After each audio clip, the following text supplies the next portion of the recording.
घनानंद के पदों की व्याख्या के क्रम में अग्रिम पद देखिए। पीरी परी देह छीनी राजती सनेह भीनी, कीनी है अनंग अंग अंग रंग बोरी सी, नैन पिचकारी ज्यों चल्योई करे दिन रैन, बगराए बारनी फिरती झकझोरी सी, कहाँ लो बखानो घन आनंद दुहेली दशा, फागमयी भई जान प्यारे वह भोरी सी, तिहारे निहारे बिन प्राणनी करत होरा, विरह अंगारनी मगारी हिय होरी सी। प्रस्तुत पद में होली खेलने वाले के लक्षणों का विरहिणी पर आरोप करके होली के रूपक के माध्यम से कवि उसकी अनिर्वचनीय असहनीय वियोग व्यथा का वर्णन कर रहे हैं। पीरी परी, पीरी पीली, पीरी परी देह, उस विरहिणी की जो देह है वह पीली पड़ गई है। क्यों पड़ गई है? छीनी राजत सनेह भीनी, छीनी का तात्पर्य है क्षीण हो गई है, दुर्बल हो गई है। राजती यानी सुशोभित होती है, सनेह भीनी प्रेम से परिपूर्ण, प्रेम से भीगी हुई, प्रेम में सराबोर।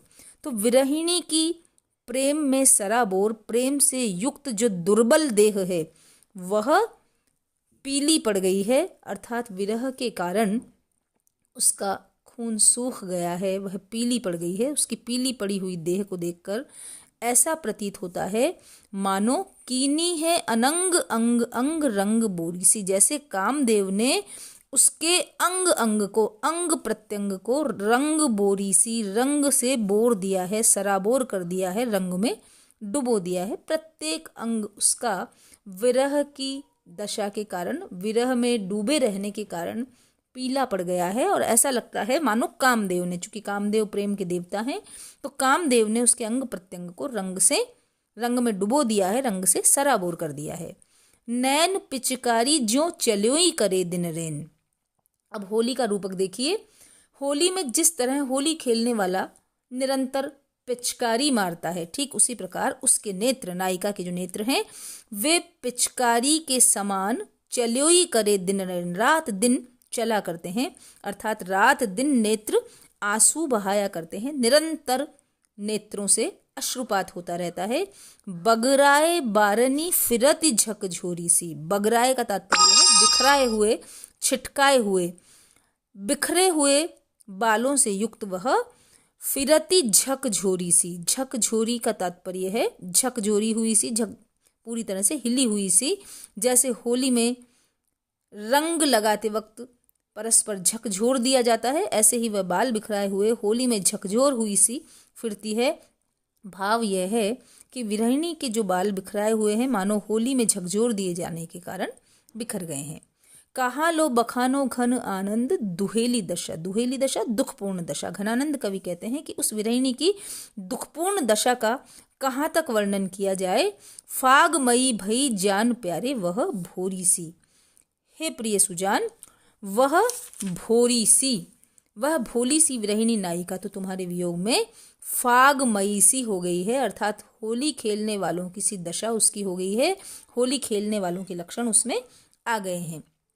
तिहारे निहारे बिन प्राणन करती होरा, तुम्हें देखे बिना, तुम्हारे दर्शनों के अभाव में वह विरहिणी प्राणनी करत होला, अपने प्राणों को विरह के अंगारों में अपने हृदय की होली जलाकर और अपने प्राणों को भूनकर होला बना रही है। आप जानते होंगे कि यह पारंपरिक प्रथा है कि होली की अग्नि में जो छोले होते हैं उनको भूना जाता है, और वह भुने हुए जो छोले हैं वह होला कहलाते हैं। तो तुम्हारे निहारे बिना, तुम्हें देखे बिना, तुम्हारे दर्शनों के अभाव में वह विरहिणी निरंतर अंगारों से अपने हृदय की, विरह के अंगारों से हृदय की होली जलाती रहती है और उसमें अपने प्राणों को भूनकर होला बनाती रहती है। विरह अंगारनी मगारी ही है होली सी, मगारी का तात्पर्य है होली जलाकर, होली मंगलना, होली मंगलाती है, होली जलाती है। और जिस प्रकार होली में हरे चने को भूनकर होला बनाया जाता है, उसी प्रकार विरहिणी भी विरह के अंगारों में अपने प्राणों को भूनती रहती है। पूरे पद में अनुभाव योजना का बहुत ही सुंदर संयोजन किया गया है। मुहावरों का सुंदर प्रयोग हुआ है। रंग में बोरना, विरह में झकझोरना, दुहेली दशा होना, प्राणों के होले बनाना, विरह के अंगारों में जलना, इस प्रकार।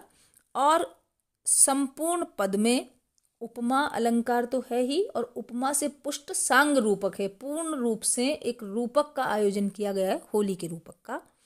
अनंग अंग में यमक है, अंग अंग में पुनरुक्ति प्रकाश है, अनुप्रास भी पूरे पद में है, और पद में त्रि अलंकार है। और होली के रूपक के माध्यम से नायिका की जो निरंतर क्षीण होती दशा है, जो विरहिणी के प्राण निरंतर जल रहे हैं, छटपटा रहे हैं, उनका वर्णन किया गया है।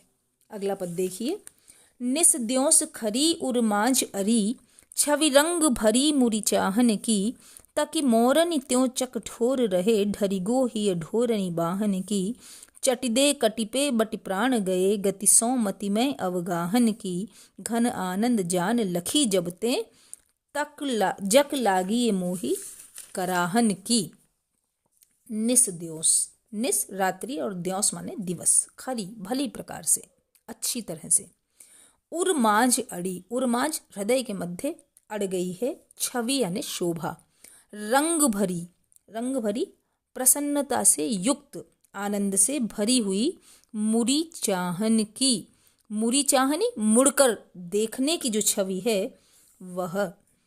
नायक यहाँ पर नायिका की आते जाते समय मुड़कर देखने की जो मुद्रा पर मुग्ध हो गए हैं, और उसके नेत्र, उसका हृदय और उसके प्राण नायिका के साथ हो लिए। उसके पास कराहने की रटना मात्र रह गई। जैसे ही नायिका जाने लगी, जाते जाते उसने मुड़कर देखा, और मुड़कर देखने की जो छवि है वह छवि प्रिय के हृदय में वैसे की वैसे ही उतर गई है, और किसी भी प्रकार से अब निकलती नहीं है। उस छवि के साथ मुग्ध हुए नेत्र और हृदय उसके साथ साथ ही चले गए हैं। तो प्रियतम की मुड़कर देखने की जो दीप्तिपूर्ण अथवा आनंददायक और उत्तम छवि है, वह रात दिन मेरे हृदय में अड़ी रहती है। निस द्योंस खरी, पूरी तरह से मेरे हृदय में वही छवि जो कि वह प्रसन्नतापूर्वक, आनंदपूर्वक, दीप्तिपूर्वक, बहुत ही इठलाते हुए जब उसने मुड़कर देखा, तो वह देखने की जो छवि है, वह मुड़कर देखने का जो तरीका है, जो सौंदर्य है, वह उर्मांझ अड़ी, वह छवि पूर्ण रूप से आज भी मेरे हृदय में रात दिन अड़ी रहती है, समाई रहती है, बसी रहती है। ताकि मोरनी त्यों चख ढोर रहे, तकी मतलब देखकर, मोरनी यानी मुड़ना, त्यों वैसे ही, चखी मेरे चक्षु, मेरे नेत्र, ढोर रहे यानी ढल गए, यानी साथ हो गए। जैसे ही उसने जाते समय मुड़कर देखा, वैसे ही मेरे नेत्र उसके साथ लग गए, और जैसे जल ढलान की ओर ढल जाता है, प्रवाह के ढलने की भांति मेरा हृदय भी उसकी ओर ढल गया। ढरिगो ही ढोरनी वाहन की, ढोरनी वाहन की तात्पर्य यही है कि जिधर ढलान होता है, प्रवाह होता है, जैसे पानी उधर ही ढल जाता है, वैसे ही नेत्र तो उस सौंदर्य के पीछे लग गए, और मेरा हृदय भी नेत्रों के साथ साथ उसी ओर ढल गया जिधर नेत्रों का प्रवाह था। चटिदे कटिपे बटि प्राण गए, चटी यानी बल, कटी यानी कमर, कमर पर बल देकर जैसे ही वह आगे बढ़ी, चटी दे कटी पे, कमर पर बल देकर जैसे ही वह आगे बढ़ी, तो मेरे प्राण भी मन में डूबने के ढंग से या तन्मयता पूर्वक उसके साथ साथ ही चले गए। चटी दे कटी पे बटि प्राण गए, गति सो मति में अवगाहन की, और उसकी उसी गति के साथ साथ मेरे प्राण भी चले गए। घन आनंद जान लखी जबते, जक लागिए मोही कराहन की, मेरे प्राण जब तन्मयता पूर्वक उसके साथ साथ ही चले गए, उसी में डूब गए, उसी के प्रेम में डूब गए, तो घनानंद कवि कहते हैं कि घना आनंद देने वाली जो सुजान है, उसको जब से देखा है, जान लखी जबते, जब से प्राणों से प्रिय उस सुजान को देखा है, तब से मुझे कराहने की रट लगी हुई है, अर्थात तब से मैंने प्रियतम की, तब से मेरा मन जो है वह प्रियतम की भाव भंगिमा को पुनः देखने के लिए अब भी कराह रहा है। यहाँ जो पंक्ति है, तकी मोरनी त्यों चक ढोर रहे, और ढरिगो ही ढोरनी बाहन की, चटिदे कटिपे बटि प्राण गए, गति सो मति में अवगाहनी की। आचार्य विश्वनाथ प्रसाद मिश्र इसके लिए लिखते हैं कि जैसे ही उसने मुड़कर देखने की छटा जो मेरे हृदय में आई, वैसे ही देखकर जब वे मुड़े तो नेत्र उसके पीछे लगे। उन नेत्रों के रास्ते हृदय उसी प्रकार ढलकर जा मिला जैसे नाली में पानी डालकर निर्दिष्ट स्थान तक पहुंचा दिया जाता है। मन में डूबने और की जो मुद्रा है उससे प्राण निकल गए। कमर को फुर्ती से घुमाकर जब वह कूदी तो उस मुद्रा को देखकर प्राण निकल गए। आचार्य रामचंद्र शुक्ल लिखते हैं कि एक बार नायक ने नायिका की ओर मुड़कर देखा, फिर देखकर मुड़ गए और अपना रास्ता पकड़ा। देखकर जब वे मुड़े तो नायिका का मन उसकी ओर इस प्रकार ढल पड़ा जैसे पानी नाली में ढल जाता है। कटी में बल देकर प्यारे नायिका के मन में डूबने के ढब निकल गए। तो इस प्रकार जो अर्थ है वह यही है कि रात दिन नायिका के मुड़कर चले जाने की वह जो छवि है वह मन में बसी रहती है, किसी भी प्रकार से निकलती नहीं है और नेत्र नलिका से ढलकर हृदय भी प्रिय के पास ही पहुंच गया है। उसकी यह मुद्रा मन में ही नहीं, बुद्धि भी उसमें डूब गई है। मुहावरों का सुंदर प्रयोग किया गया है, अनुप्रास अलंकार है और घन आनंद में श्लेष है, पदमैत्री अलंकार भी है।